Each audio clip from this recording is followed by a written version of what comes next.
is Dr. Bev Knox, and you are listening to my psychology tutorials. Learn psychology while you sleep. So, why study the history of psychology? Courses in the history of psychology have been taught since 1911, and many colleges require them for psychology majors. In determining how this academic interest in the history of feels, only by exploring psychology's origins and development can we understand the nature of psychology today. For our study of the history of psychology, where do we start? The answer depends on how we define psychology.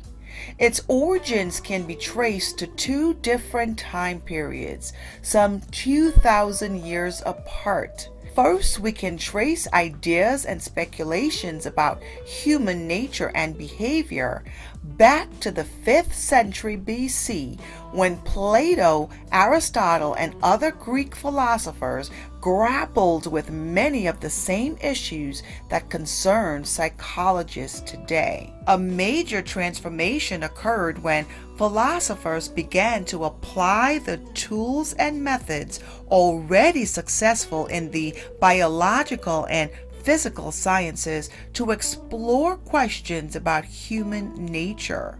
Only when researchers came to rely on carefully controlled observation and experimentation to study the human mind did psychology begin to attain an identity separate from its philosophical roots. Although the majority of psychologists agree that psychology is a science, surveys of the general population indicate that up to 70% of the general public remains skeptical of psychology's scientific status. Now, let us review the data of history. Let us reconstruct psychology's past and also what really happened. So, we are dealing with two disciplines here, history and psychology. In some cases, the historical record is incomplete because data have been lost, sometimes deliberately. Consider the case of John B. Watson, the founder of behaviorism school of thought.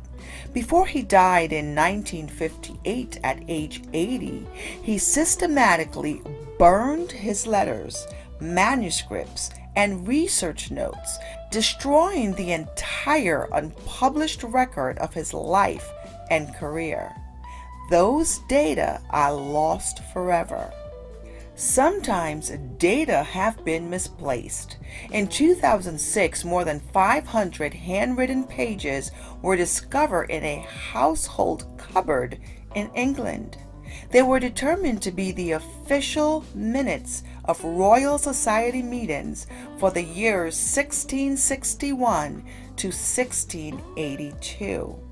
Even Charles Darwin, who have been the subject of more than 200 biographies, surely we can assume that the written record of Darwin's life and work would be accurate and complete by now.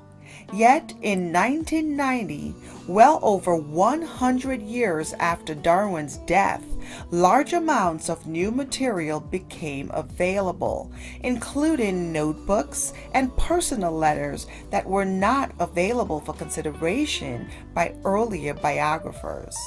Uncovering these new fragments of history means that more pieces of the puzzle can be set in place. In rare and bizarre circumstances, the data of history may be stolen and not recovered. In 1641, an Italian mathematician stole more than 70 letters written by the French philosopher René Descartes. One of the letters was discovered in 2010 in a collection housed at a college in the United States. It was subsequently returned to France. Other data may be hidden deliberately or altered to protect the reputation of the people involved.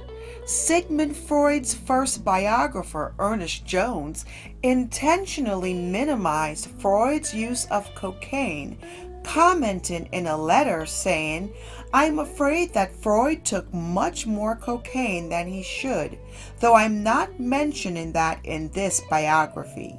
When the correspondence of the psychoanalyst Carl Jung was published, the letters were selected and edited in such a way as to present a favorable impression of Jung and his work. In addition, it was revealed that Jung's so-called autobiography was written not by him, but by a loyal assistant. Jung's words were altered or deleted to conform to the image preferred by his family and disciples. Unflattering material was, of course, left out. Another problem with the data of history relates to information that comes to the historian through faulty translation from one language to another. A science such as psychology does not develop in a vacuum, subject only to internal influences. Because it is part of the larger culture, psychology is affected by external or contextual forces that shape its nature and direction. The study of psychology's history must consider the context in which the discipline evolved, the prevailing ideas in the science and culture of that day, which is known as the intellectual climate or spirit of the times, as well as current social, economic, and political forces must be considered.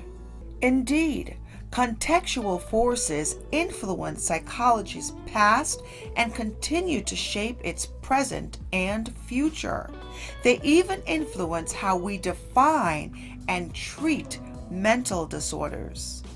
Examples of contextual forces can include job availability, war, prejudice and discrimination in regards to women's rights, race relations, religion, and gender issues.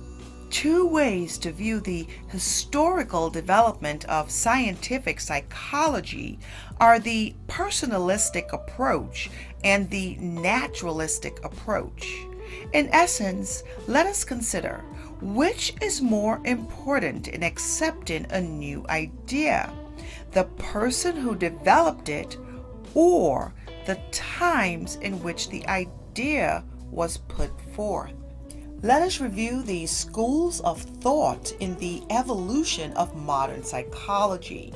During the last quarter of the 19th century, in initial years of psychology's evolution as a distinct scientific discipline, the direction of the new fields was influenced by Wilhelm Wundt, a German psychologist.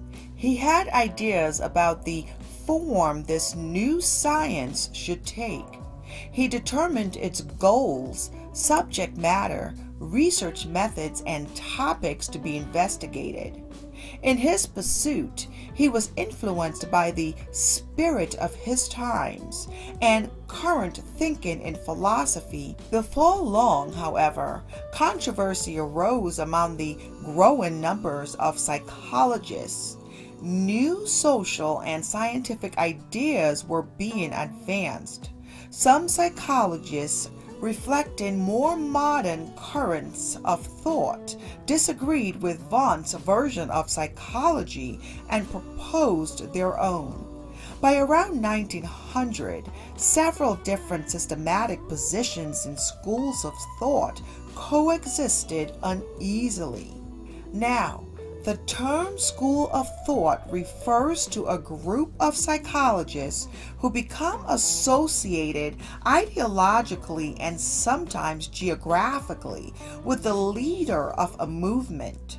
Typically, the members of a school of thought share a theoretical or systematic orientation and investigate similar problems. Different schools of thought have developed during the course of the history of psychology, each one an effective protest against what had gone before. Each new school used its older opponent as a base against which to push and gain momentum.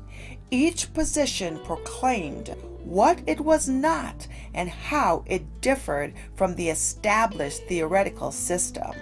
As the new system developed and attracted supporters and influence, it inspired opposition, and the whole combative, cynical process began anew. What was once a pioneering, aggressive resolution became with its own success the established tradition, and it then succumbed to the various force of the next youthful protest movement. Success destroys vigor. A movement feeds an opposition.